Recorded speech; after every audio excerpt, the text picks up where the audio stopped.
Finally power star Pawan Singh का एक और हिंदी गाना आ रहा है आप सभी के बीच में, जो कि एक नया मूवी रिलीज होने वाला है बिक्की विद्या का, वो वाला वायरल वीडियो। उस मूवी के अंदर आप सभी को एक और पावर स्टार पवन सिंह का गाना सुनने को मिलेगा, जैसे स्त्री 2 में आप सभी को सुनने को मिला था।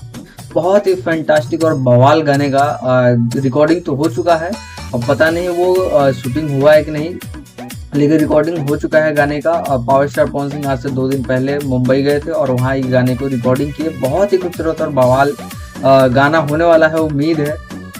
जो गाना है वो विक्की विद्या का, वो वाला वीडियो जो है कि मूवी के अंदर पहला इनका गाना जाने वाला है इसमें। बहुत ही खूबसूरत और बवाल मूवी है, जो कि उसमें राजकुमार राव हैं और एक्ट्रेस के रूप में आपको तृप्ति धुमरी दिखेंगी, जो कि एनिमल की हीरोइन है। बहुत ही खूबसूरत और बवाल हीरोइन है।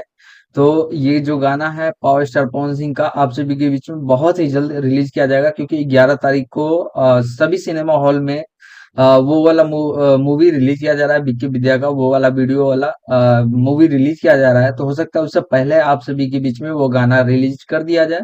तो देखिए, जैसे ही गाना का अपडेट आता है आप सभी को उस गाने को अपडेट जरूर देंगे। तब तक के लिए इतना ही, मिलते हैं किसी और नए अपडेट के साथ। तब तक के लिए बाय, जय हिंद, जय भोजपुरी।